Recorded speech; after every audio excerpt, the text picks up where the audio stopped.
Good morning, Philippines, mga kababayan, mga kabarangay, mga kapatid. Ngayon po ay araw ng Linggo, October 13, 2024. As usual po, namamayagpag pa rin sa social media itong ginagawang investigasyon ng Quad Committee ng House of Representatives tungkol po dito sa AJK, sa POGO, sa human rights violations, so forth and so on. At katulad din po ng dati, mga kabarangay, mga kababayan, mga kapatid, isa po ang tinutungo sa lahat ng investigasyon na ito na kung saan tinutukoy ng mga witnesses na di umano si PRRD o si dating Pangulong Rodrigo Roa Duterte ang lahat ng nasa likod ng mga kasalanan, ng mga pagpatay na yan, mga korupsyon, lahat mga kabarangay, mga kababayan, mga kapatid. Katulad po ng lagi nating sinasabi ukol dito, nakalimutan ang tunay na issue ng kasalukuyang panahon. Ano po ba ang tunay na issue dito? Tungkol po sa pagkakaroon ng bangag na Pangulo, korupsyon ng kasalukuyang administrasyon, kawalang programa para sa genuine progress and development for the country. Ito po ang tunay na issue. Hindi po the administration has not addressed the real issues of the time. Yung palalang kahirapan, yung kriminalidad, rampant na kriminalidad na nagaganap ngayon. Nung panahon po ng dating administrasyong PRRD, alam po ng sambayan ng Pilipino as a matter of public knowledge na ang mga adik po, ang mga pusers ay natakot po sapagkat kapag hindi sila sumusuko, sila po ay napapatay. Maging sa corruption po, in the aspect of committing corruption in the government, takot po ang mga empleyado na gumawa ng korupsyon sapagkat laging sinasabi ng dating Pangulo na mayroon silang paglalagyan. In fact, even yung mga judges takot na manebrahin ang mga kaso sapagkat mahigpit ang babala sa kanila ng ating Pangulo. In other words, yung kamay na bakal ay talagang ginamit ng Pangulo, ng dating Pangulo. At iyon po ang naging trademark ng kanyang management. At yan naman po ay hinangaan ng sambayan ng Pilipino kung bakit hanggang ngayon ay hinahanap-hanap ang ganong uri ng pamamahala. Katunayan, paulit-ulit din po natin sinasabi at ito naman po ang katotohanan talaga kung bakit nanalo si PBBM, simply because we believe in good faith na ipagpapatuloy niya ang style of management ng dating Pangulong PRRD. Ano po ang garantiya na ito ay gagawin ni PBBM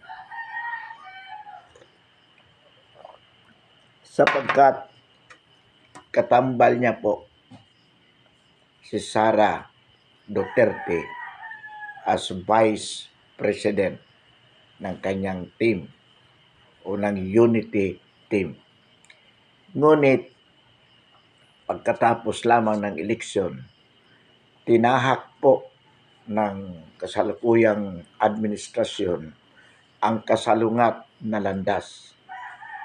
So, ang ibig po sabihin nito, the present administration has frustrated the dreams of the Filipino people to go on with the presidential type of management of PRRD. Kaya nga po, the clamor at the time was for Sara Duterte to succeed as president. Kaya lamang po nag-give way si Sara in favor of BBM. At tinangkilik naman po ng sambayan ng Pilipino hoping that BBM would follow the footsteps of the former President PRRD. Ngunit ang nakakalungkot po mga kabarangay, mga kababayan, mga kapatid sa kasalukuyang administrasyon, ang Kongreso po ay naging totally submissive sa bangag na Pangulong ito. At alam po natin kung ano ang dahilan. Sapagkat hindi po basta susunod ang mga membro ng Kongreso, both in the lower house and in the Senate, without them given bribes. Kaya po ang kasalukuyang administrasyon, lahat po ng budget ng gobyerno na napakalaki ay hindi po napupunta sa kung ano ang tunay na mga developmental projects. Ang ginagawa po ng Pangulo, ibinabribe po sa lahat ng membro ng Kongreso upang ito ay kanyang maging tuta. Sa bahagi naman po ng sambayan ng Pilipino, ang ginagawa po ng kasalukuyang administrasyon ay mamigay ng ayuda, pambubula po. 7,000 kahit saan sila magpunta, both the President and the Speaker of the House.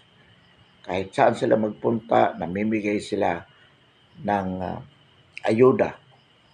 Pakitang tao na kunwari sila ay tumutulong sa sambayan ng Pilipino.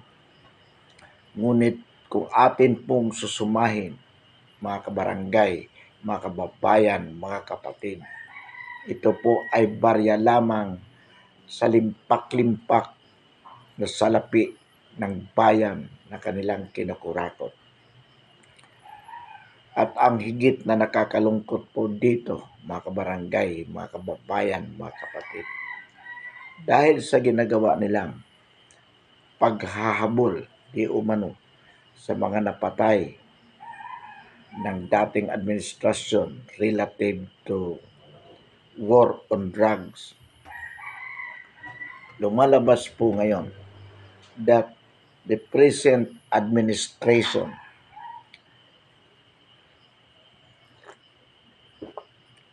with Congress as an instrument, ipinakikita po, dinideklara sa buong mundo na ang Pilipinas ngayon is an illegal drug republic, na kung saan ang mga posers at mga addicts are well protected. Kaya po, ang dami pong nagiging biktima ng karmaldumal na krimen ng mga adik na ito. Wala pong kinatatakutan sapagkat ang sabi nga mismo ng kasalukuyang Pangulo, their style of war on drug is humane. So ibig pong sabihin, protected and tinuturing na ikaw ay tao, kaya karapat dapat lamang na ituring ka. You have to be accorded with all the humane treatment despite the fact that you are a drug posers. Kaya lahat po ng mga kaso against o involving illegal drugs ay na-dismiss po sa panahon ng kasalukuyang administrasyon. At ang mabigat po dito, mga kabarangay, mga kababayan, mga kapatid, yung mga itinuturing na posers noong panahon ni dating Pangulong Rodrigo Roa Duterte, naglalabasan ngayon at sinasabing sila ay idinawit lamang. Hindi totoong sila ay posers. May paiyak-iyak pa sila sa Quadcom. At tuwang-tuwa naman itong mga congressmen na ito sapagkat di umano ay kanila ngayon natutuklasan na ganun kasama si PRRD. Maraming ipinapatay noong war on drugs. 6,000. Pero according to their list, ang napatay daw ay 20,000. So, naglalabasan po ito ngayon. Sinasabi ni Erwin Espinosa na hindi sila mga drug pushers. Sila ay napilitang umamin lamang noong panahon ni Duterte sapagkat sila ay natatakot. Lahat po ng mga drug pushers noon, mga nakakulong, lahat po yan, mga kabarangay, mga kapatid, mga kababayan, na-dismiss po ang kanilang kaso sa hukuman. Sapagkat maging ang mga hukom ngayon ay hindi po natatakot na makipag-connivance dito sa mga posers na to. Sa totoo lamang po, mga kabarangay, mga kababayan, mga kapatid, if we have to be honest with our wars on drugs, yung ginawa ni Pangulong Duterte, that was the best way of doing it. Bakit po? Kung hindi mo po gagamitan ng kamay na bakal itong gera laban sa druga, or I would say with everything with respect to the management of government, wala pong mangyayari. Bakit? Nakakalungkot mang aminin, pero sa Pilipinas po, talagang rampant ang korupsyon. At kawawang-kawawa po ang sambayan ng Pilipino. Ikaw po, sirs, mapera ka, mayaman ka, handa kang pumatay. Kapag ikaw ay dinimanda, pagtatawanan ka lang. Bakit? Kaya niyang upahan ang huwis, ang piskal, maging ang testigo. Pag hindi sumunod sa kanya, pwede niyang ipapatay. Kaya dismiss ang kaso palagi. So patuloy namamayagpag ang illegal na droga. Pero kung iyan ay patayin mo, ay talagang hindi na makakapagmalaki yan. Bakit? Patay na. So, ang ibig po sabihin yan, talagang pinakamaganda talagang paraan kung gusto mong malinis ang ating lipunan sa illegal na droga o maging sa korupsyon, dapat talaga eh, yarein na yung mga ganong masasamang damo. Assuming na ito ay na-convict, kung halimbawa gusto nila magpasikat, una, na may nagagawa ang administrasyon o magpasikat, nakulong. Pero pagdating sa kulungan, buhay-hari pa rin itong mga kriminal na ito dahil sa kanilang pera. Actually, katulad po noon, yung mga napabalita sila Sebastian, JP Sebastian o yung mga high-profile inmates na nakulong.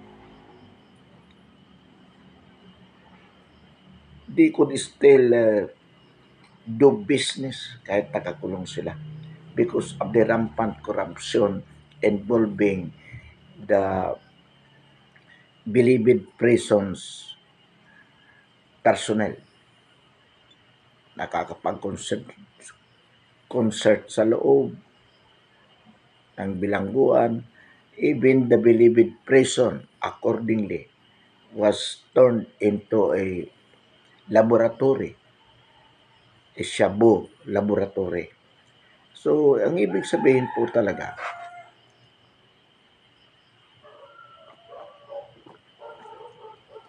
dapat lamang na mangyari yung ginawa ng dating Pangulo na talagang gamitan ng kamay na bakal ang pamamahala sa ating gobyerno. Kaya nung panahon ni Pangulong Duterte, marami pong nagawang proyekto sapagkat isa pong hadlang sa mga developmental projects natin, particularly itong infrastructures, ay yung tinatawag na easement. Ayaw umalis yung mga nakatira sa mga lugar na tinatamaan ng proyekto. At mamalaki. Usually, they are being protected by their chief local executives, mga mayors. Bakit? Mga butante nila yan. Kaya, pag pinailan mo ng kaso, even the judges na susuhulan, mag-i-issue ng TRO. So, ang lahat ng projects na yan ay pending. Ngunit nung panahon ni PRRD, binibigyan niya ng babala ang mga mayors na huwag makialam. Ang mga judges huwag mag-issue ng TRO. Binabantaan ni PRRD na kapag ginawa nila yon, may paglalagyan sila. So anong nangyayari po? Napakabilis na maisagawa ang mga proyekto. Sa ngayon, hindi po nasasagawa sapagkat yun nga, hadlang itong mga nakatira dito, ayaw umalis. Lalo na kung may issuance of TRO ang isang korte. So, pending na po ang mga proyekto.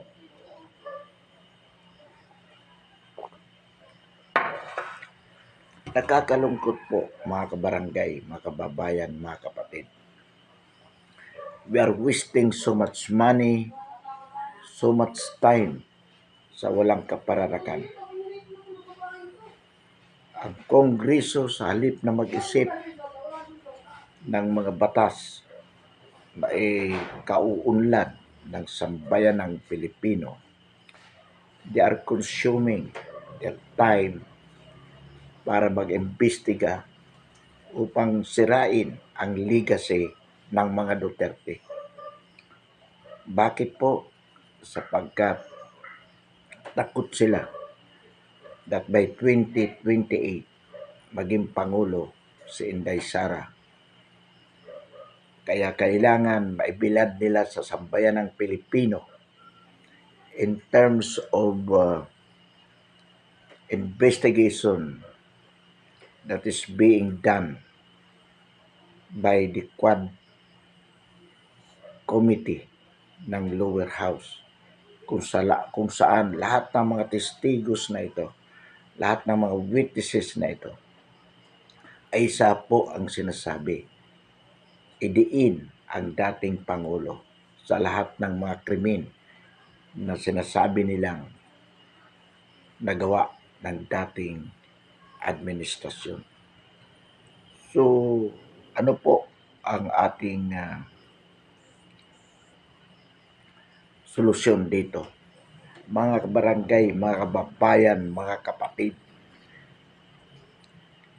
In fact, hindi lamang po sila tumitigil dito sa investigasyon na ito.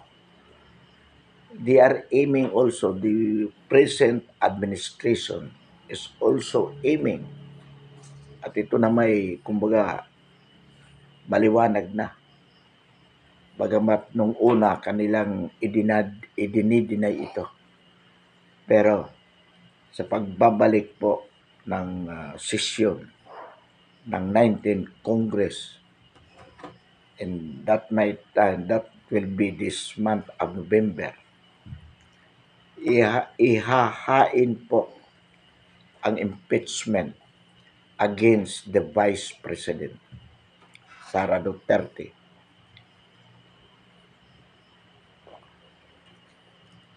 May impeach po ba? Sigurado po. Bakit? Sinasabi po natin siguradong ma-impeach si Inday Sara. Sapagkat ang impeachment case is a number game. Hindi po ito case on the merits. Although, supposedly, dapat po may concrete na basihan kung bakit ma-impeach ang isang impeachable official. Pero, ang nangyayari po, the impeachment actually is more a political vendetta. So, sa lower house, definitely they could get the sufficient votes, which is 1/3 of the total membership of the House, to constitute the impeachment complaint into an article of impeachment. Once naging article of impeachment yan, it will automatically be transmitted to the Senate for trial. Pagdating po sa Senado, 16 at least senators voting for the impeachment, paggaganap po, may impeach po sa Inday Sara. Ngayon, kaya bang kunin ang 16 senators? It appears na kayang-kaya po. Bakit? Even ang Senado ay kontrolado na po ni PBBM. Yung mga dating senators who were voted to the Senate because of PRRD's endorsement, believing na itong mga senators na to dapat sumuporta sa mga prinsipyo, policies na ipinatupad dati ni PRRD, kaya ibinoto sila into the Senate. Ngayon po ay nagbaliktaran na. Nasa ilalim na po ng ating bangag na Pangulo. So ang ibig sabihin niyan, if ordered to impeach Sara Duterte, they will do so because of money.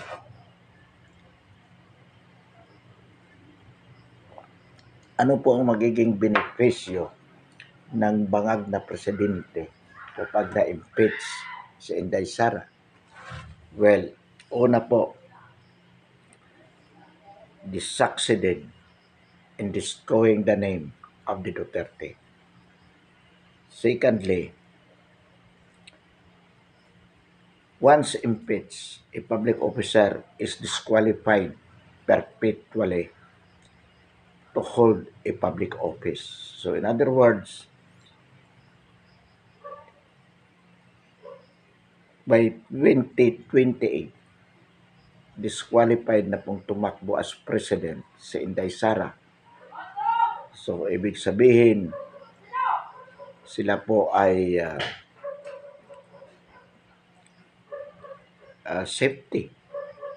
Perpetually, they could have their man to be president succeeding PBBM by 2028.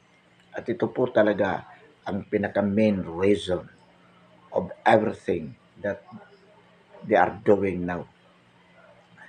So, ang tanong po sa ating mga kababayan, papayagan po ba natin itong oligarchs o oligarchaic system of governance? Kung mapupuna po natin ngayon, mga kabarangay, mga kababayan, mga kapatid, with this 2025 mid-year election, ang mga senators po under the line-up of PBBM sa kanyang partidong Bagong Pilipinas ay lalo pong tumitindi ang oligarchy sapagkat ang Senado po, which is the very systematic control of governance by any administration, ay talagang kontroladong, kumbaga, close-in organization or institution na ng mga oligarchs. Halimbawa po dyan, papasok ang 3 tulpo sapagkat may rapid tulpo na ngayon, 2 tulpo pa ang papasok. Si Ben at si Erwin. Aalis na si Cynthia Villar, expire ng kanyang termino, papasok si Camille. At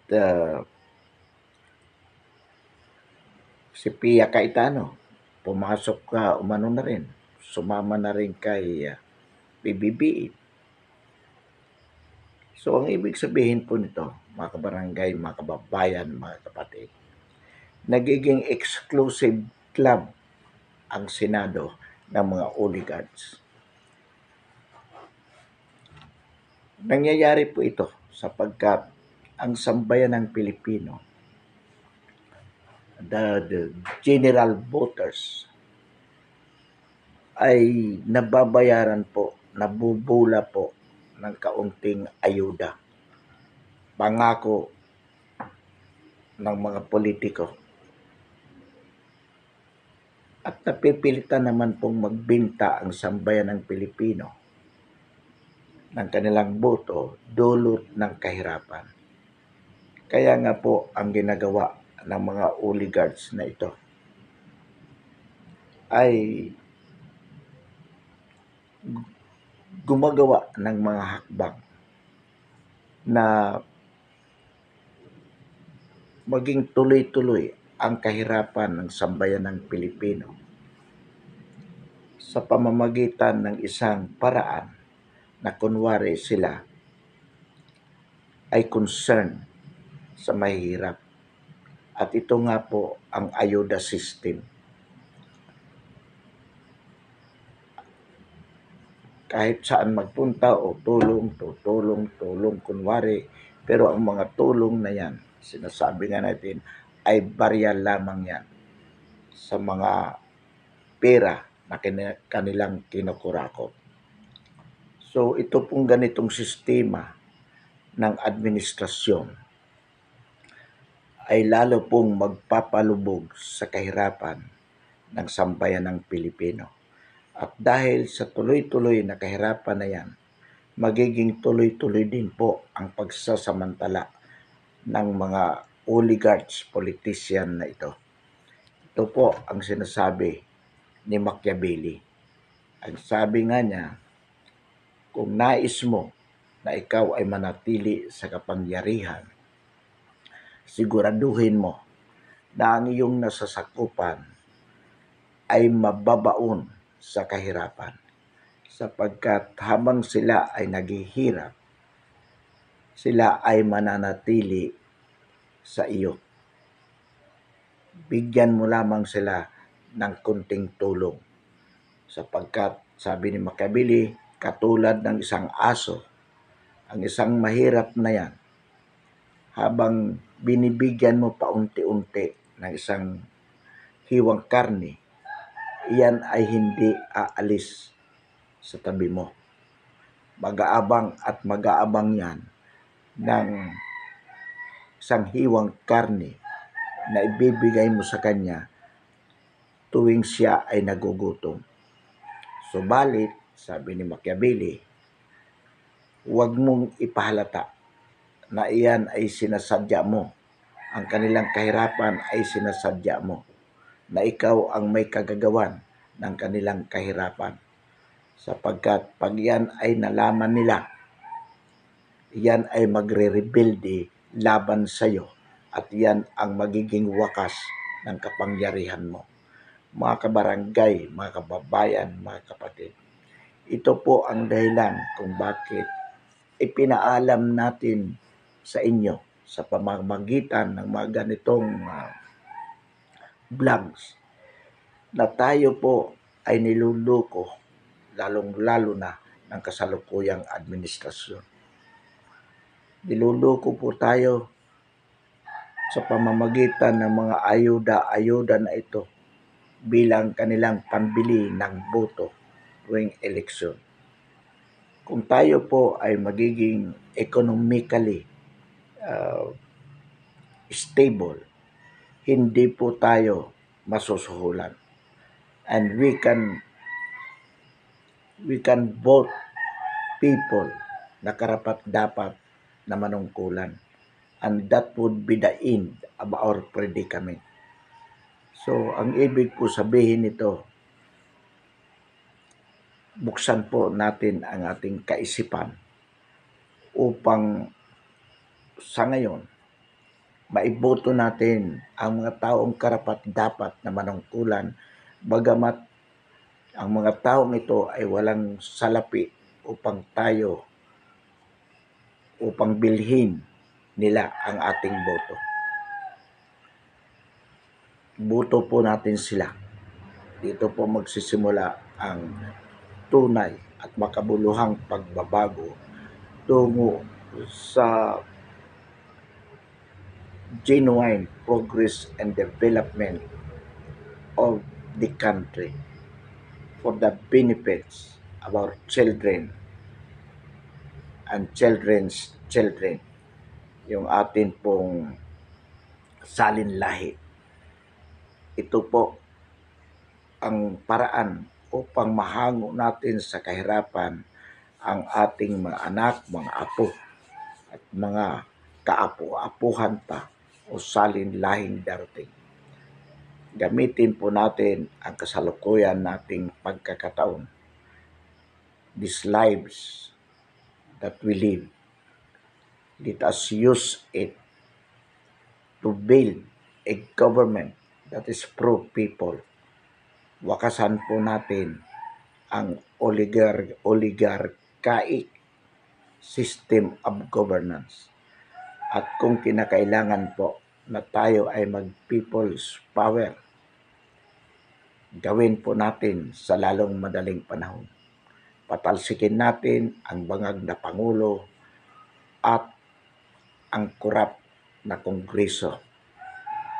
Hindi po natin maikakaila na ito po ang the most corrupt administration both in the judiciary and the legislature. Bakit po nasabi natin pati ang judiciary? Sapagkat nakikita po natin na nadidismiss ang mga kaso na isinampa noong nakarang administration, particularly cases relatives to drugs. Na-dismiss po lahat. Kaya, ibig po sabihin, bumalik na po ang judiciary sa pagiging very corrupt. At ang nakakalungkot po nito mga kabarangay, mga kababayan, katulad po ng dati, itong mga drug pushers ay kumakandidato at sigurado pong mananalo yan sapagkat una, gagamitin ang kanilang pera para ipamili ng boto. Pangalawa, gagamit ng mga terroristic style po yan. Kung hindi ka mabibili, ikaw ay papatayin, tatakutin para iboto sila. So in other words, balik po tayo sa PRRD time. Bago dumating si PRRD, napaka ganito na po ang lipunan natin. Masyadong corrupt, rampant ang illegal drugs. Pagpasok po ni PRRD, malaki ang nabawas, muntik maubos sapagkat napapatay ang posers at ang mga adik kapag hindi po sumusoko. Minsan, kahit ikaw ay nakakulong, kung talagang patuloy ka pang gumagawa, nayayari ka pa din. At dapat lang, tayo po ay we are supporting that kind of system of governance. Na ito naman po ngayon ang ginagawa ng Quadcom. Kaya ito po, mga kabarangay, mga kababayan, mga kapatid, itong si Barbers, si Fernandez, si Abante, si Acop, si Luiscro, si Paduano, si Kimbo, si Saldico, si Martin Romualdez, ang ating bangag na Pangulo kasama ang First Lady at si Abalos. At yung halos lahat ng nasa gabinete ng mga bangag, sila po ang tunay na salot ng bayan. Pansamantala, wakasan po natin ang ating talakayan ngayong umaga. Marami pong salamat.